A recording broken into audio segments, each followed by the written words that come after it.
Did you wake up one day and look around the empty house and wonder, now what?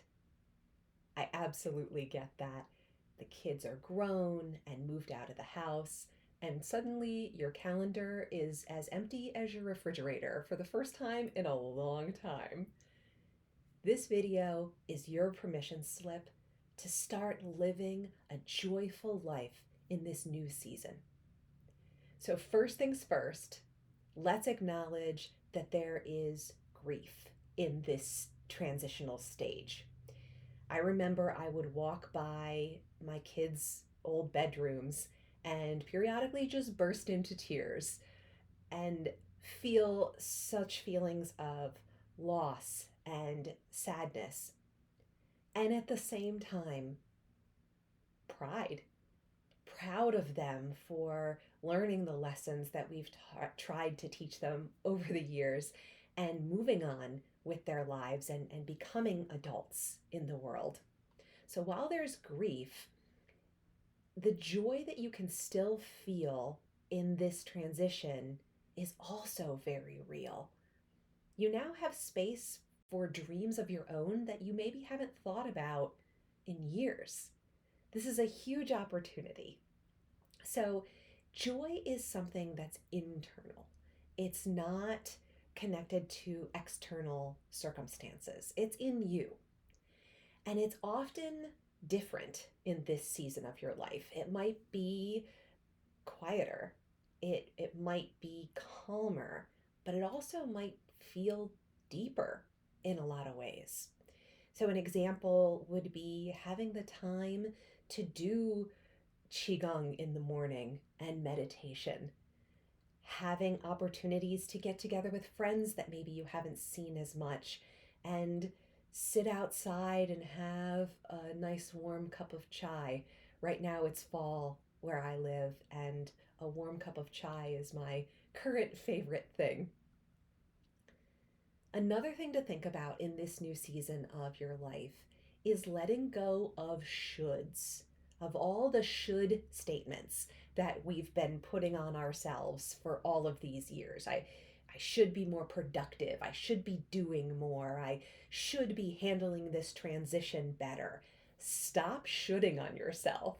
Allow yourself to feel whatever you're feeling and then ask yourself better questions. Ask yourself questions like, what would feel meaningful right now? What's something small that would bring me joy that I could do right now? Give yourself permission to play, to wonder, to be creative and rest and try new things. All of these things are options in this new season of our lives, as long as we let go of the shoulds. Okay, another thing I want to talk about as you're transitioning into this empty nester after 50 life, whether you have kids or not, our bodies are starting to change as we enter this season. And I think it's important to face that with open eyes and also with some humor. Allow yourself to feel gratitude towards the body that is carrying you into this season of your life.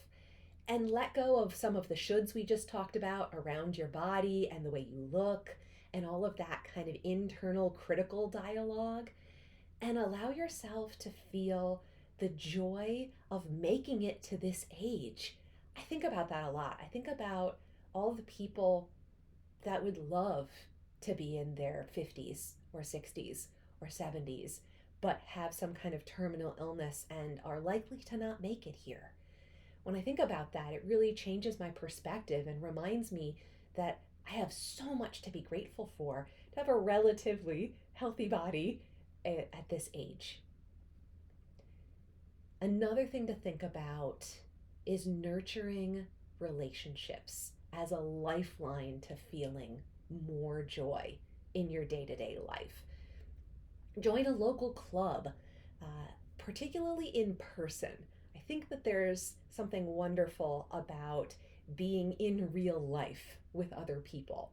So I'll give you a personal example. My local library happens to have this wonderful free program where once a month they do a Make It Monday. The earrings I'm wearing right now I actually made at a Make It Monday event. These are pieces of verses from the Tao Te Ching, which is a book that I love and really enjoy reading. And so, um, for anyone that knows me, you know I am not naturally gifted in the world of crafting. Crafting is not something I am naturally good at, but I love trying new things. And I'm pushing myself to get out there and do things like make these earrings. And uh, macrame didn't go so well. I won't show you the example from the macrame class, but it's so much fun. And having a sense of humor about the things that you're not necessarily good at, but you were willing to try. That actually is so much more meaningful than producing something amazing. So I encourage you to get out there, become a part of your community, push yourself and try things maybe you haven't been able to try before. Maybe you didn't have the time or you were too nervous about what other people would think. This is your permission to let that go and just try. Try something new and have humor and fun when you do it. The last thing I want to talk about in this transition to finding joy when you're over 50 is connecting with your own spiritual practice. So that can look different for all of us. For me, it's meditation, it's walking in nature, going on our local rail trail, it joy journaling every night and writing down 3 things that brought me joy from the day. Those are some of the things that really feed and nurture my soul and my spirit.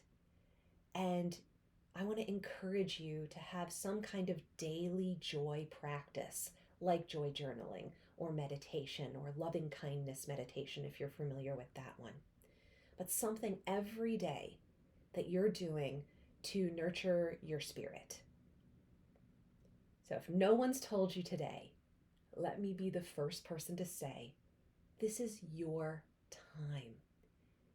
Not to chase joy, but to rediscover what's been inside of you all along.